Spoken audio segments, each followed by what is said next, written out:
Hello everyone and welcome to Western Sydney Community Forum's interactive live stream forum. I hope you entered easily and thank you for joining us. So my name's Billie Sankovic and I'm your host for today's session. I'd like to start by acknowledging the traditional custodians of the lands that we're meeting today for this session. I'm personally standing on Darkland here in Parramatta in Western Sydney. I'd like to pay my respects to elders on this land and beyond, both past and present and of course future. So thank you for joining us today.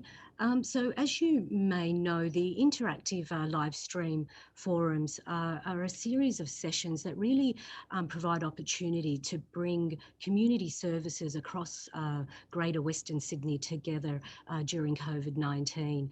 And the forums provide that opportunity for information to be shared about priorities such as contractual impact, service continuity, service gaps and strategies, as well as sharing of tools and resources across the service system in the region. So as we all know, it's extraordinary times of uncertainty for all of us, and that's on a personal and on a professional level. We're collectively as a community on both those levels, we're acting to slow the spread and reduce the risk of COVID-19 infection. And this is unprecedented times, as we all know. And look, as a human services industry, our role is and has always been at the forefront of supporting people who are experiencing vulnerability and crisis. And at the moment, that's never been more important than it is at the moment. And we know in this context that service continuity is critical, it's vital. But equally important is sustaining the health and safety of our workforces and sustaining our business operations into the future. And these interactive live stream forums are exactly about that and to discuss those many different elements and considerations. So today's session, we will be focusing on contractual impacts specifically and service continuity within that context. And we'll do this in conversation with the New South Wales Department of Communities and Justice. But before we kick off, what I'd just like to do is spend a moment introducing you to the platform and the process. If you are joining us in the discussion, you will have opportunity to contribute to the conversation and to ask questions. And there are two ways that you can do this. So at the bottom of your device, irrespective of what device you're using, you will see an option that says raise your hand. So if you'd like to use that option, please do so, raise your hand and it will join a queue. And we will invite you to share your comments and your questions through your voice facility. The alternate is to click on the Q&A button on the bottom of your device, and in that instance you can type your comment or your question, and we will read that out on your behalf. So comments and questions will be responded to on a first served basis, and we'll certainly do our best to respond to all of those throughout the session today. So hopefully you've been familiarising yourself with those two functions while I've been outlining it. Now, if you are joining us through the live stream, there is no capacity to contribute to the conversation on that platform. And if you would like to ask questions or comment, please head over to the Join the Discussion and you can join us in the session. So the final bit of housekeeping is that please note that your chat video function is not available for this particular session. Okay, so we'll kick off. I would like to now introduce our panellists from the New South Wales Department of Communities and Justice. Our first panellist is Eleri Morgan-Thomas. Eleri is the Executive Director Partnerships in the Strategy, Policy and Commissioning area. Welcome, Eleri, and thank you for being here with us. Thanks, Billie. It's great to actually have the opportunity to talk to people directly. So that's really good. Brilliant. Claudia Vianello, who is the Director of Commissioning and Planning in the Western Sydney and Nepean Blue Mountains districts. Claudia, welcome, and thank you also for being here with us to talk about those sort of local district level elements of contracting and continuing service. Thanks for having me, Billie. And Maria Kissouri, who's the Director of Commissioning and Planning from the Southwestern Sydney District. Maria, likewise, thank you for joining us again, talking about those local district elements. So to kick off, it's been a huge few weeks, I know, not only for the sector in Western Sydney, but nationally, but also for you as one of the key New South Wales departments that is driving support for people who experience vulnerability and crisis. And today is an opportunity for us to talk a little bit more in more detail around some of those areas around contracting and recontracting and the processes, both centrally, Eleri, from your perspective for the state, and then also Claudia and Maria at the local district level and what's going on there and what your plans are.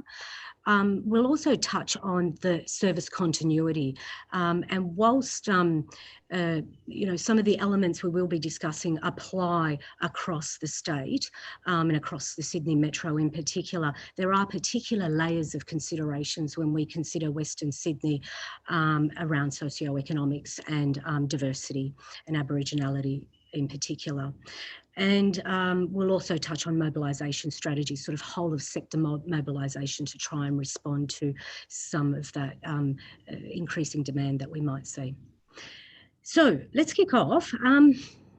Eleri, I might start with you. So Simone Walker, one of the deputy secretaries of the department, has reiterated both in her and the department's correspondence, the idea that services ought to feel secure in their funding. And I'd like you to, you know, set the scene a little bit and talk a little bit more about that in particular, if that's okay. Sure, I can do that. And look, I'll start by acknowledging that we are all on Aboriginal land wherever we are, and pay my respects to Elders past, present and emerging, and acknowledge any Aboriginal people who are with us today. First thing I want to say is thank you so much for powering through this bit. It's been pretty hard for everybody, including you know, people in central government, people looking to us for answers, and we're having to look for those answers and, like you, muddle our way through very unfamiliar territory. So thank you for being there on the front line. And just from a personal note, I think it was quite some time ago, maybe I won't say when, but my very first job in the sector was as a volunteer at Blacktown Youth Refuge, and I was on the board of Penrith Youth Refuge way back in the day. So, and you know, and I've lived and worked in Western Sydney in the past, so I know a bit about that environment. Yeah. One of the things that you should take great comfort from Simone's commitment to keep working with the sector and to know that we are absolutely relying on you and supporting you is yesterday all of the funded services should have got their fourth quarter payment because it went out on the 1st of April.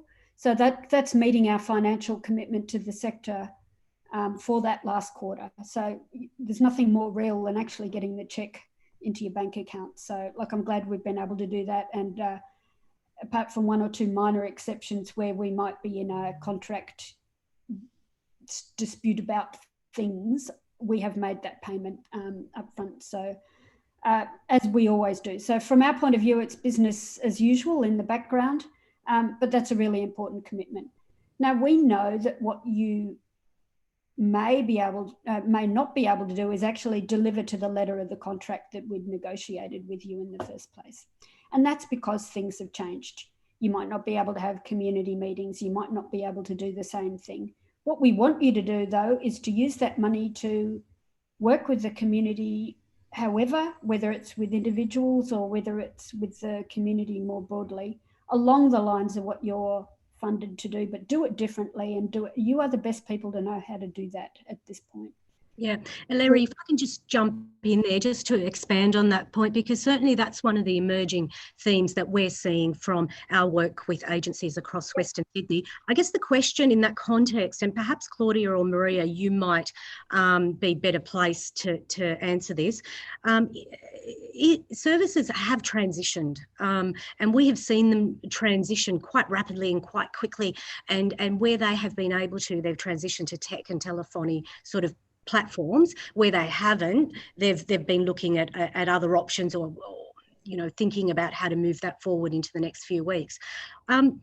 If they are shifting significantly, like the forum, for example, if I may use us as an example, we've just had to be really responding rapidly in terms of shifting out, developing new strategies and new services. So should services be doing that in consultation with their contract managers, or should they just be really acting quickly, rapidly, innovatively, working with their colleagues, their peaks, and the service system to do that? Or if I can jump in and answer that, my view is work out what you want to do, keep your contract manager informed. Yeah. Don't come to us and ask for permission. Great. Now, with some caveats. If you're currently a neighbourhood centre and you decide the thing you want to do is intensive family support, one-on-one case management stuff, that's kind of a big leap. So I would want to know about that. But if you're thinking, right, I can deliver this through setting up a social media site and doing things differently, go and do it. Because if a contract manager has, 200 organisations coming to them going, can I do this? Can I do that? We'll never get there, and things are changing so quickly. You will get support from peaks, and we're working with peaks, and we're working through program areas to provide advice around how some of those things can go. But as much of that intelligence is coming from the sector as it is centrally. So we know things that you don't know because just because we have insight across a whole sector, but you know your community better. So my view is, Maria and Claudia might want to overrule me and go, no, but we're not going to change your actual contract. No. So it's not about us approving it. We just want to know you're doing it. And your success is our success. So it's really important to us that you be successful. Yeah. Look, I think that's really important advice, because it is that question of, okay, do I negotiate? Do I rewrite my contract? What do I do here? Or do I just do what I need to do? Yeah. Claudia, Maria, did you want to add to that, certainly from the district level? Yeah, sorry, Maria. I'd echo the exact same words. Keep in touch with your contract manager, only because I think it's also helpful to understand, for the contract manager, saying what you're doing, support you in being able to do it if there's any mechanisms that the department can help with. And it's also good for us as contract managers to be able to share to other agencies, have you thought of this? Because we're learning from you as you tell us what you're thinking of doing. Or pairing you up with another agency where you can probably share staff, share resources, and try and actually make a difference in that community. So no permission, but trying to keep, exactly as Eleri said, trying to keep to the main principles of what your contract is, in terms of the objectives of the contract, but it's not necessarily a permission thing. If you can do it and it's going to work well for the community, then go ahead and do it. Yeah, and look, that's certainly some of the conversations that I have are very much around that. I mean, why do we exist? What's the broad, when we look at the particular funding program and its purpose, like you said, Eleri, if the purpose of the funding is around, providing service to, children under 2, and then you want to deliver services for people who are over 65, well, that's a shift in terms of that broad framework. But if it's just about not doing this for young people and children under 2, but now doing it this way, that really doesn't need negotiation. But let's keep our contract managers informed so you know what's going on, and we can have a whole of system approach. So that's great to hear. Maria, from Southwestern Sydney. Yeah, thanks, Billie. I just agree with your comments. The only other thing is that often there is a sense about the need of the community within the target group that providers already service, but not necessarily always the means, or or there may not immediately be the resources at hand, and they're the types of things that we can troubleshoot with providers, so that to the best of our ability we can respond to the needs of vulnerable people within the cohorts already. And as Claudia said, being able to troubleshoot across agencies and give agencies some ideas that have come from providers that we've learned from through the conversations. Yes, absolutely. Look, and I think that's really valuable information. I think at that point we might take a question, because we have actually, someone has put their hand up, which is great. We've actually got a couple of questions. So we might start with Imelda Eames. Imelda, if you can just let us know where you're from and share your question. Yes, can you hear me? Yes, we can. Excellent. Hello. So Imelda Eames, I'm a community development worker at Springwood Neighbourhood Centre in the Blue Mountains. The question, I've got two questions, similar ones, in the line of what you were just talking about. As an example, one of our facilitators who runs a group who is a volunteer, is there capacity within what we're able to do now to upskill her to be able to deliver the activity that she was doing face-to-face originally, but is now possibly needing a certain amount of support or a certain amount of training around how to get that into a Zoom or get that into an online capacity? Is there room for that sort of opportunity for upskilling facilitators and volunteers within the organisation? I might throw that to Claudia and Maria, you first, or Claudia in particular. That's sort of Western Sydney, Nepean, the mountains. Sorry, I left myself on mute. It's a good question, and there's probably it's a question that hasn't come through yet in my space about how we upskill people in terms of the technology that can be used to do things. I'm absolutely happy to have a separate discussion with you offline, but I think it's more about where can we source that that support from within the community, or how we can maybe even use the expertise of people at the Western Sydney Community Forum around how to support organisations who need that. Yes, I might, if it's okay, Claudia, also sort of respond to that question. I think, Imelda, one of the key things, as the regional peak, we've certainly been working with services to look at exactly how we can support that function. And there are multiple sort of programs that we've set up in the last week or so. And one of those in particular is not only supporting you to get your staff and your teams in the place they need to be able to use the tech they need to use, but we also are happy to work with organisations to actually facilitate that tech. So, for example, one of the negotiations that are going on at the moment is about us facilitating and moderating the technology that enables interagencies to actually continue to meet on a platform like this. So yes. So I think that certainly, I think from a peak perspective, there's thinking about that, but also from a department perspective as well. Cool. Okay, thank you, Imelda. Thank you.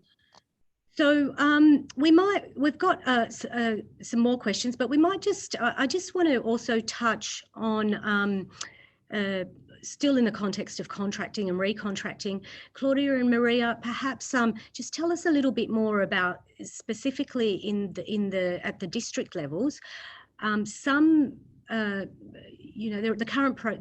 are some recontracting processes going on at the moment, like the targeted early intervention, and you've got some plans sort of later in the year around other funding programs like specialist homelessness services. But what's your thinking in terms of the contracting processes as they stand now, and in the next sort of short term, say in the next sort of 3 to 4, potentially 6 months, as we know? Yes, I'm happy to start, Claudia. From a South West Sydney perspective, we're aiming to progress the discussions around TEI negotiations and also around SHS contracting extension discussions. And we're just doing that. Generally, it's working quite well. We're doing that on using platforms. So the platform we'll be using is WebEx, just to give people a heads up, but we'll be communicating that to local service providers. We had a discussion, a contract negotiation discussion last night with the board and an agency. We had 8 different people in different locations.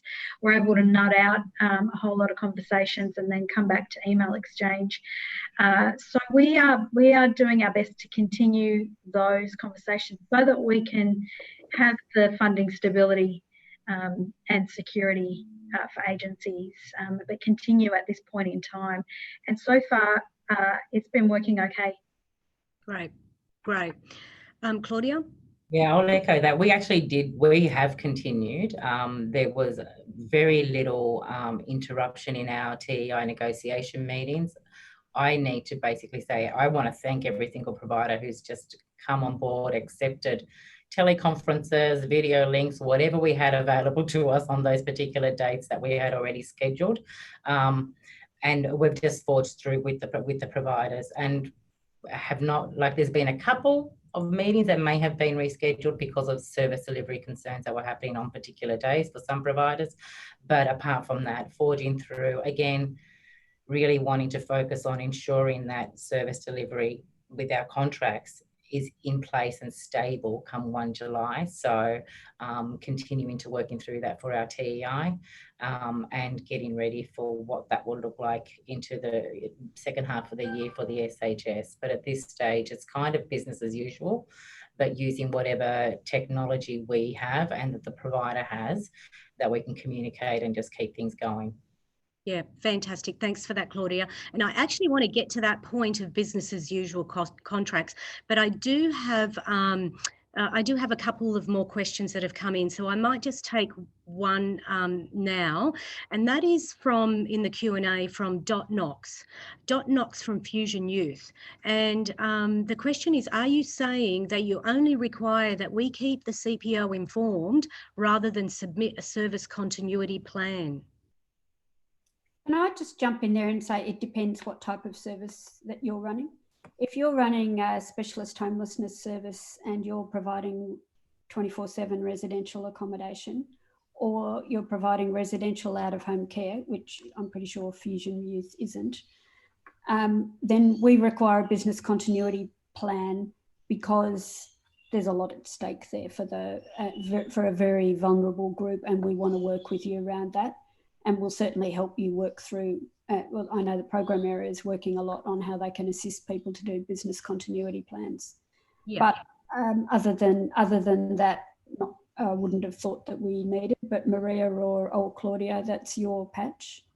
We have been requesting business continuity plans, but that's as contract managers just to understand that you do have a plan in place to continue delivering services in some way. We've been capturing information from conversations into our own records so that we've got a bit of an understanding about what's happening across different program areas. But where contract managers have asked for a copy of the business continuity plan, even if it is a brief one, depending on the type of services that you're delivering, it's more around trying to ensure that you actually are thinking about how to do things differently, as opposed to preparing a 40-page document to keep us happy. And I think that's the key message. I think services I've spoken to in the last couple of weeks are doing service continuity planning. It's happening already. The question is, the services I've certainly spoken to in some shape or form have been doing that. The question is in what sort of format they're doing that and how that's being submitted, and the different templates and so on. So that was just a comment, not a question. I wonder whether, I think that's really important information, Eleri, that you gave about the parameters of where there must be a service continuity plan and where, Claudia, where it is, you know, giving confidence to your contract managers that there is some thinking moving forward. I wonder if there's some scope to provide clarity around that. The reason I say that is because one of the key themes that's emerging from our impact analysis is that people are just unsure. Do I do this? Don't I do this? What do I need to do? And so on. So maybe food for thought for us to move forward thinking about giving that direction, because I think, Eleri, what you've said was very clear. These groups need to provide a service continuity plan. So what we found out of those and from the work that we were doing is the things people are actually concerned about. Yeah.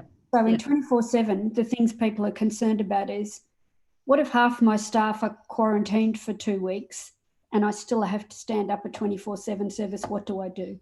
Yes. What if I have somebody who's tested positive to COVID-19 who's in there?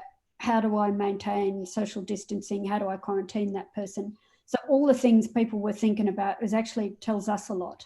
Yes. Now, I think, you know, in a business continuity thing, like if you're working in, and I'll use a neighbourhood centre as an example, if you're working in that and you can move everything online and people can do stuff from home, and well, it's less of a big deal for everybody. Yes. It's about the criticality of it, how important we think it is. Great. All right, we've got a few more questions, but before we go to the next question, I just want to bring up DEX.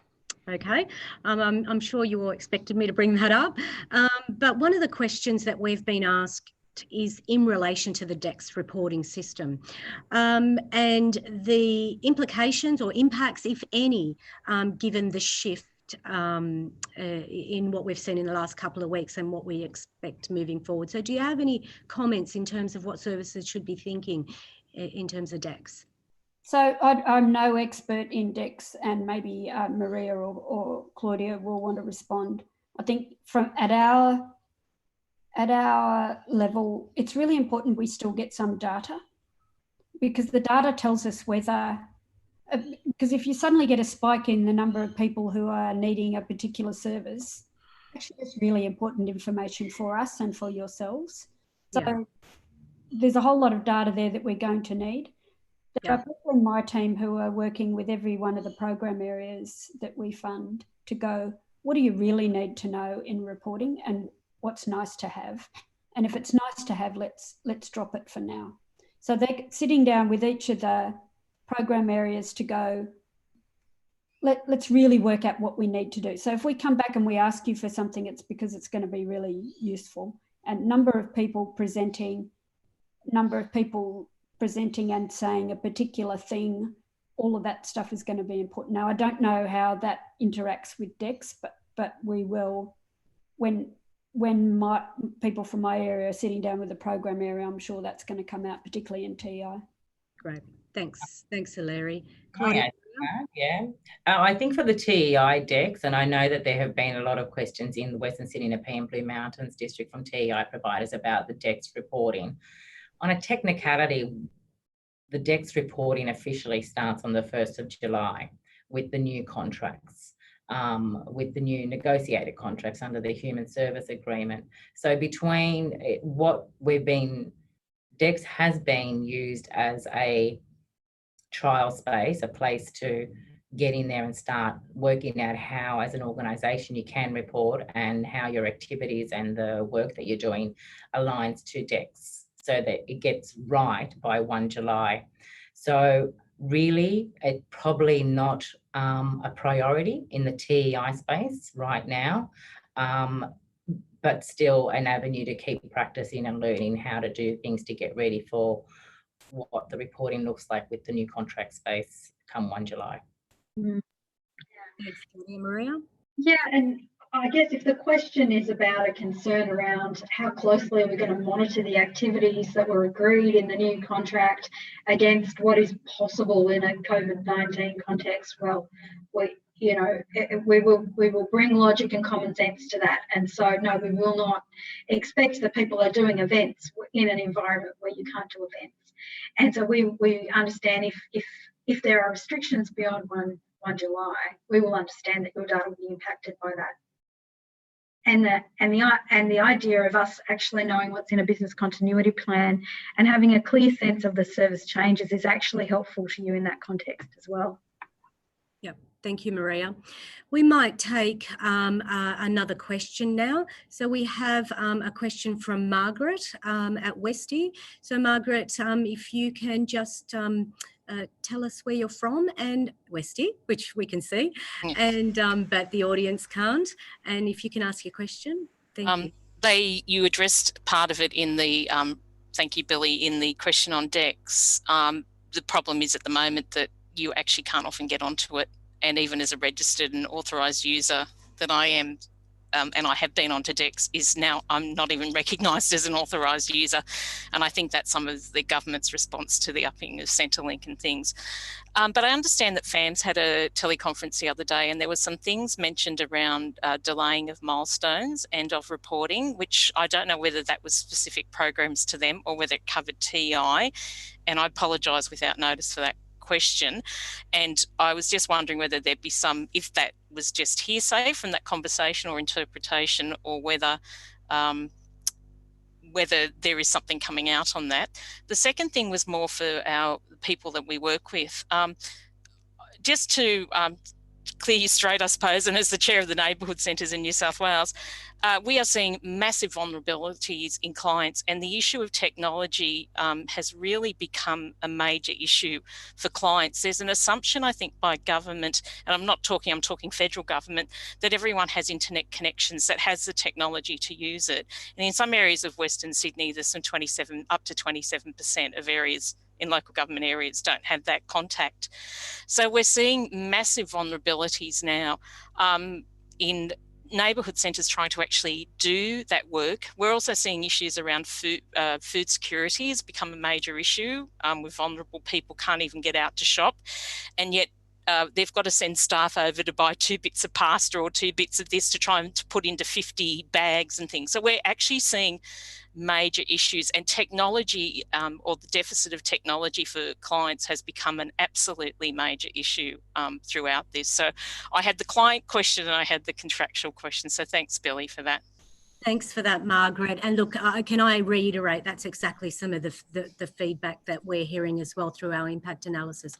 So I might just separate those two questions. So firstly, the question in relation to milestones that was discussed at the FAMS meeting recently.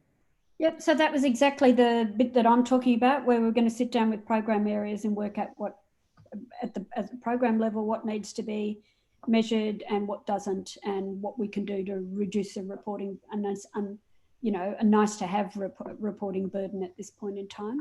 So that will come out, and we'll certainly tell you when it does. We've just got to do the work first. So, but they've started all that work, and I'll try and hurry it up as much as I can. But I've got 130 staff, and every single one of them is working remotely, so they're all trying to work all through that. And some of them have got kids at home, which, makes it very real for people who are suddenly doing homeschooling and also having to do their day jobs. So there is a bit of stress there. But people are working through all that, and I expect we'll have something fairly soon. But I can just go on to the second one if you like, because around food.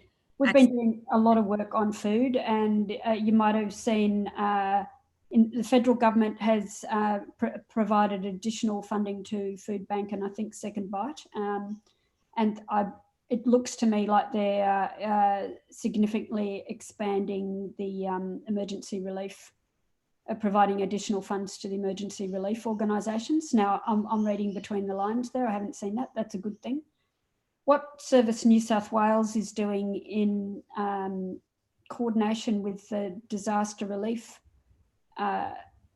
office that we set up to deal with the bushfires originally, then a flood, and now this. So what they have in place is all of the a good relationship with Food Bank. They have a good understanding of where the relationships are with major supermarket chains and where they're all at too. They're working really closely with them in New South Wales.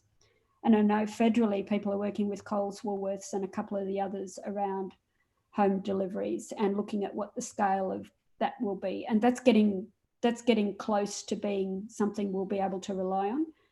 You can apply through your clients through Service New South Wales to get emergency hampers. And so that process is a bit clunky at the moment, but they're improving on it day by day. It's been a bit hard for Service New South Wales, for example, to understand what a vulnerable person is and how they might define that and develop a screening tool. So they're just working through all of those sorts of things.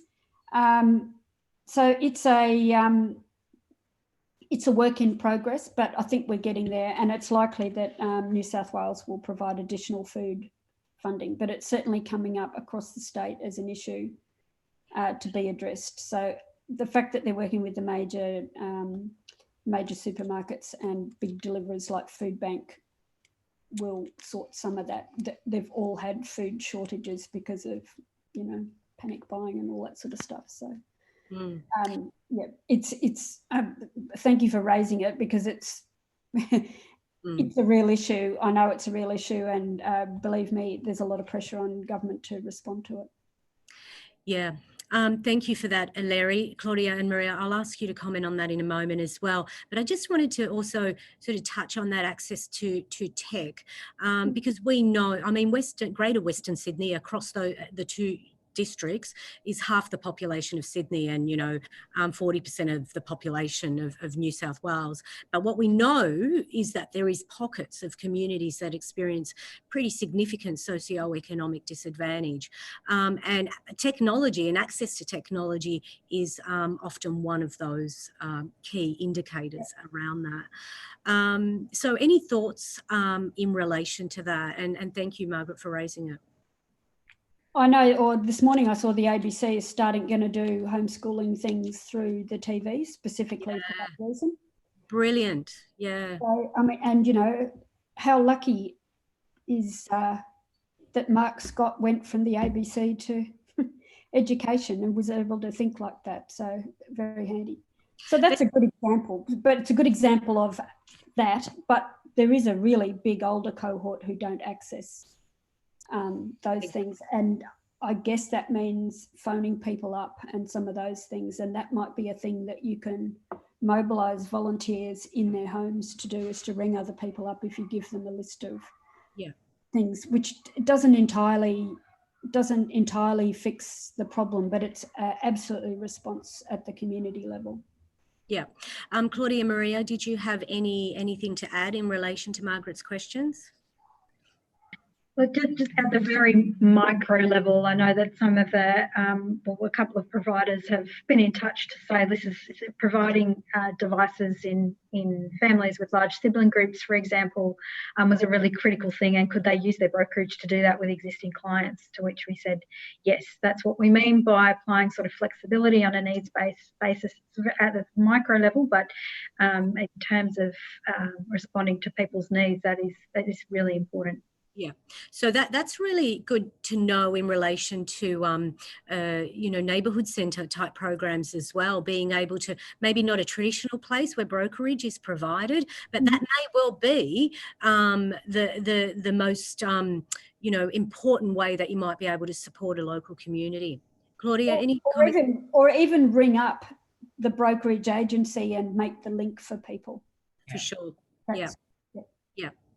And they're probably the kind of things that we're seeing in Western Sydney and the Peninsula Mountains as well. We've had some TEI providers, and I know older people over 65 are not in the target group for TEI, but the target group for a lot of the neighbourhood centres is the families who are now self-isolating away from the grandparents and the elderly people in their families, and they're worried, and there's a whole bunch of vulnerabilities across the board.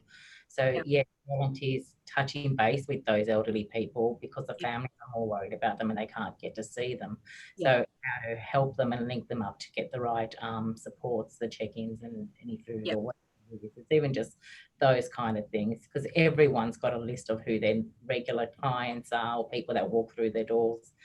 you know, using your time to make some phone calls, so just checking with people is a good use of, you know, our funding as well, if you can't be providing other kinds of services at this stage. That's right. Okay, so we've got quite a few questions. So we might move through some of those, and conscious we only have about 10 or 12 minutes left. So, from an anonymous Q&A, thanks so much for this live stream and the advice so far. It is more than likely that services will be less impactful than usual. Are you considering providing extensions across the board for more hands-on activities, or providing flexibility such as in aged care, which allows providers to move 100% of funds between service types according to need?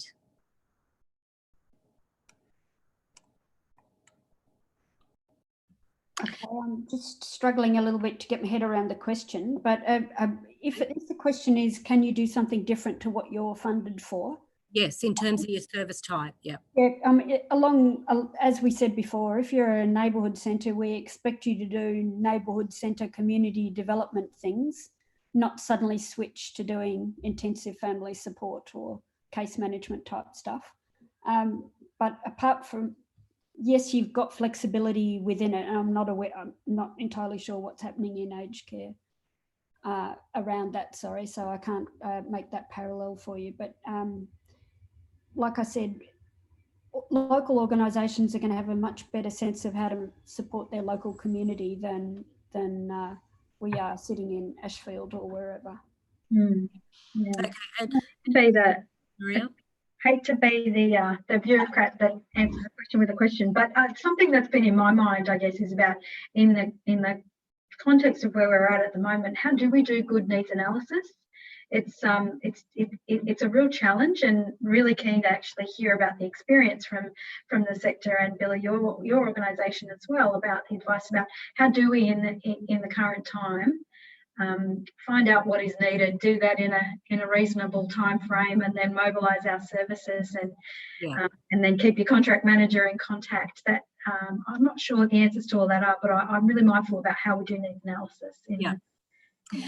Thank you. I did want to touch on the whole idea of whole of sector mobilisation, and how we can do that, and some ideas of things that might be happening. But I want to get through the questions first, and if we do have some time, we might touch on that. So the next question, also through the Q&A, is from Ludmila QA, who says, to what extent residential services rely on additional support from New South Wales Health in an event of an outbreak in the residential facility? Now, I'm not so I might start with you, Eleri. So a residential services outbreak happens, might be a specialist homeless support service. So what additional support can those services expect? I think you can expect a lot of support from both your contract manager and your program area there to help you work through that. And I don't know what it is, whether it'll, and I'm certain that health will be all over it. Yeah. Because they're going to want to contain transmission and things like that. So without knowing the specifics or anything like that, I don't think anybody is going to be alone trying to grapple with that. Yeah, that's right. And they're not committing to moving people straight to hospital if they've got a positive diagnosis, because they might not be sick. You can have a positive diagnosis and not being sick. So there's no blanket rule about that. But I know the program areas are both working through a whole lot of scenarios around what happens there. And we did release some guidelines as well for providers. And so, Lucy, I'm happy to have a conversation with you offline about that. Yeah. Okay, thank you. We might just move to a voice question now. So we have Helen O'Loughlin. So Helen, if you can ask your question and introduce where you're from. And before you do that, Helen, Ludmila has said thank you very much to the panel. So Helen.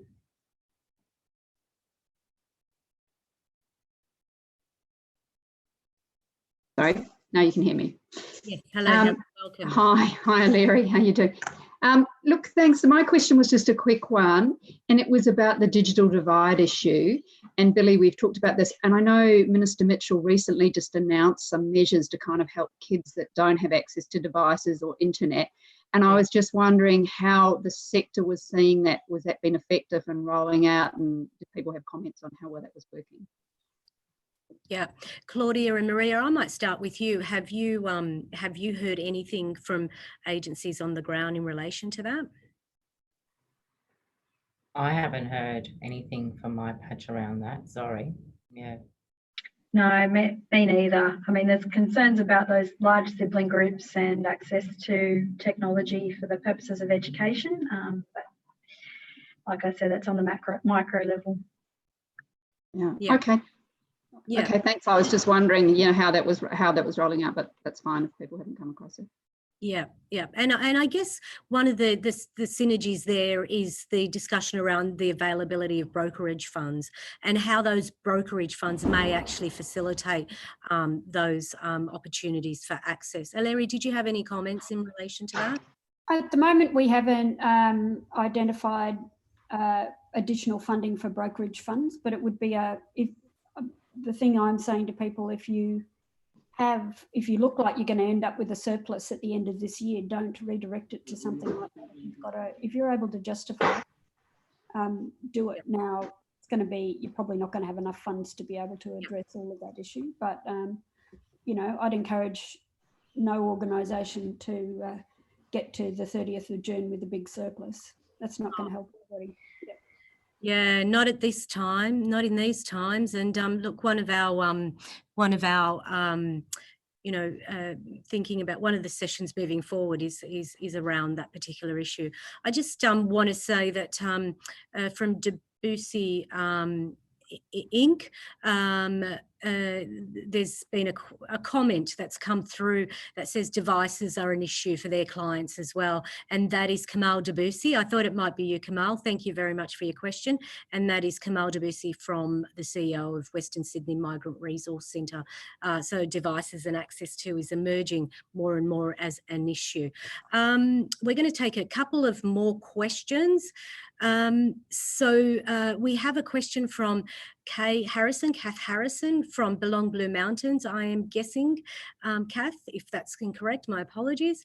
So the question is, for services like neighbourhood centres where food relief is often offered by neighbourhood centre hubs as a result of the relationship with service clubs and food banks for regular routine deliveries, but not a DCJ, so not a departmental targeted earlier intervention funded activity.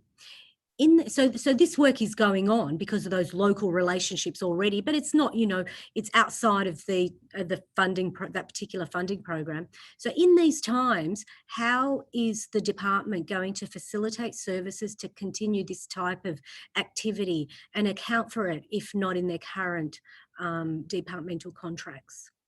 I think that you just report it and tell us that. If it's a thing that you're doing to support, that's good for us to know.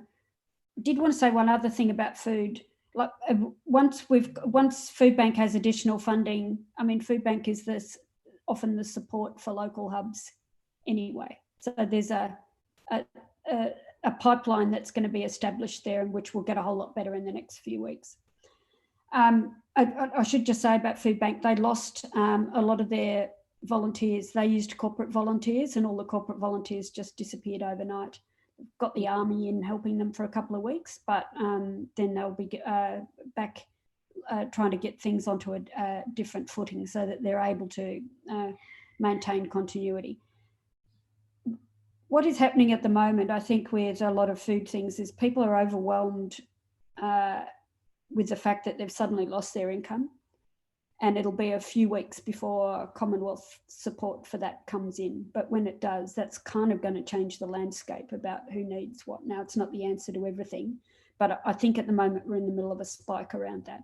So I'd encourage you to support whatever food hubs are happening out of your neighbourhood centre, if that's a thing that works for people. Do all the social distancing, make sure you've got all your hygiene and stuff sorted. That's really, really important. You don't want to become a centre for disease distribution as well. So you've got to make sure you do all that. but absolutely do it, and just tell us that you're doing it, and that's actually really important information for us. I agree 100% because I think you're in my district, totally, where you can go ahead and redirect your staff that probably aren't doing some of the other DEI activities and put them into the help supporting the community get access to food, if that's the biggest issue that's going on at the moment. That's not a problem, and just let your contract manager know.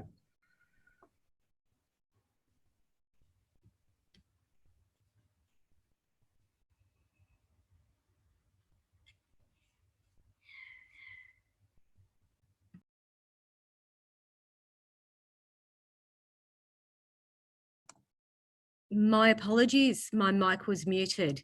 We have time for another question. Margaret, your question, you've lowered your hand. If you'd like to ask one more question, please raise your hand again.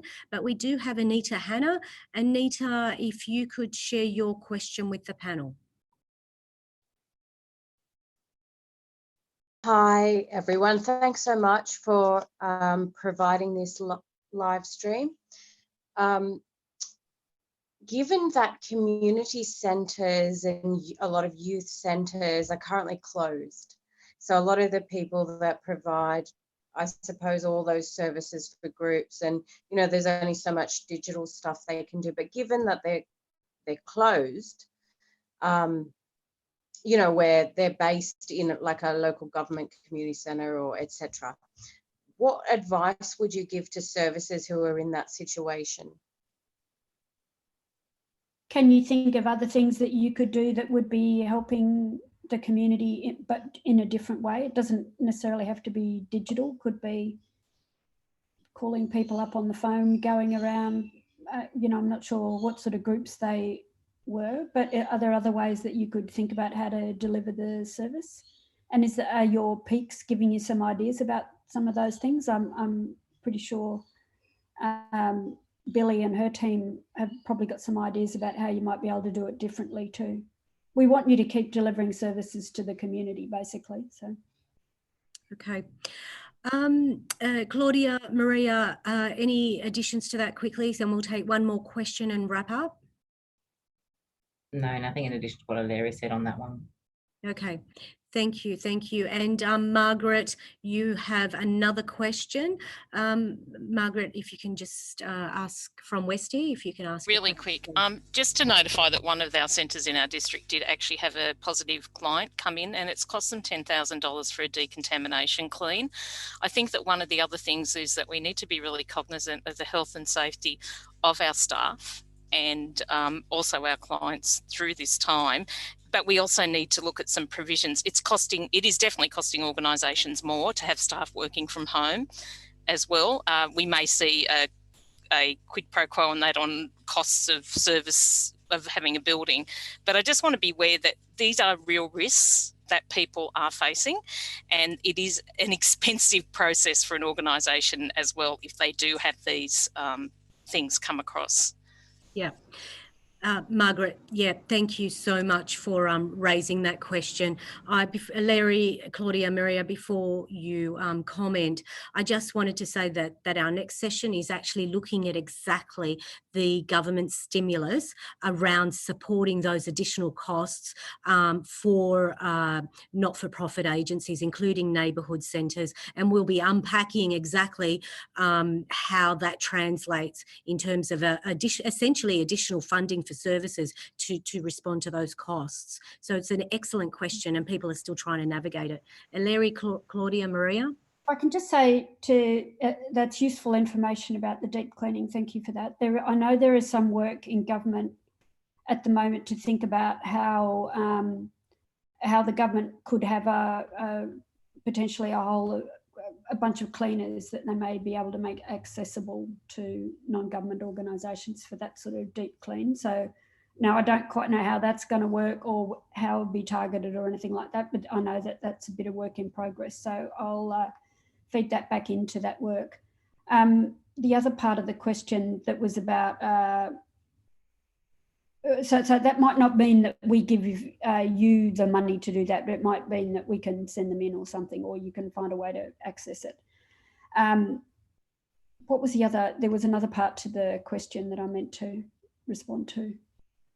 Oh, about industrial things. I know what I want to tell you. Could you just put up slides 4 and 5, please, Billie? Okay. I don't know how many people have seen DCJ that has a microsite for COVID-19 response. Has information in there for clients around things like courts, tribunals, youth justice. I do want to draw your attention to the tile in the middle, which is about service providers. So there's a whole lot of information in there, including when you go and have a look at that site, and we can send the link around afterwards. It's got information in there, all the things I've been saying today. It's got the videos that Simone Walker and Joanna Coulty have been doing, and a whole lot of useful things for you around COVID-19 about how you can do it. You'll also find on there some links to some webinars that Justice Connect have been doing. And Justice Connect did one on workplace relations in a COVID-19 thing for non-government organisations specifically. They could have 500 people on theirs, and it oversubscribed really early. That also was recorded. I learnt a lot from that, so I think it'd be really worthwhile for everybody to go and just spend 45 minutes to listen to that. And they're doing a couple more, one about contracts and one about, I can't remember what the other one is, but they're really useful resources for all of you, and all of those are linked onto our site, and we're trying to update that service provider site within the site on a very regular basis, every couple of days, so that you've got up-to-date information. So I just wanted to show you that so you know where it is. So you can click out of that. Thanks, Billie. Okay. Thank you. On that note, we'll sort of draw it to a close. We've got a couple of comments that have come through that I might read out. Ernest Kulazovic from the Western Sydney Bosnian Society has said, thank you for the session, need more similar sessions, maybe add some ethnic services councils to see how they are doing. Kath Harrison, thanks to the panel. Yes, Billie, it's Kath from Belong Blue Mountains. I'm glad I got that one right. And it's important that we capture, she said, the need and the increased need for this activity at this time. Ludmila QA says that would be great and reiterates what Kath Harrison has said, and Margaret from Westie says, thank you so much for this. So on that note, there is certainly plenty more that we could discuss, and I think that as we roll more of these sessions out, and we're hoping we'll be holding at least one session a week and potentially more, hosted by different members of the team. So certainly the questions that have come through today and some of those considerations will be locked in for future discussions. I'd like to thank you, Eleri, Claudia and Maria, for being with us today. And I think it's been, whilst there's been lots of conversations, you know, lots of information, it's never-ending questions at the moment. So every opportunity to discuss this and unpack what's going on and how we might be moving forward is of value. So I really appreciate the time that you've all taken, and I'm sure that the session has provided value, as we have seen. So thank you, Eleri, Claudia and Maria, and we will be in touch in terms of, you know, any further questions that come through in relation to this. What I'd like to just let everybody know is that if you do have any further questions or thoughts or suggestions, please do contact Western Sydney Community Forum at any time. We also like to remind you that we have set up a range of different services to support the sector, the community sector across Greater Western Sydney at this time.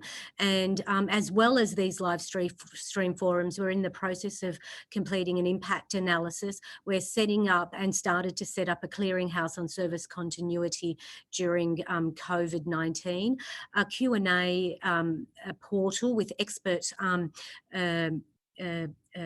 panelists for you to ask directly and get some support is also available. And we're working on a range of different representation and advocacy priorities that are key to Western Sydney and agencies and communities in Western Sydney. And one really important service that we've set up that relates to some of the discussion today is around in-house rapid service continuity assistance. So we have set this up. So if there's any particular priority that you need support around, please get in touch with us. And of course, please get in touch if you would like any more information about any of those services. So thank you again for joining us, and yeah, stay well. Bye.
And that is a wrap. I've ended the live streams.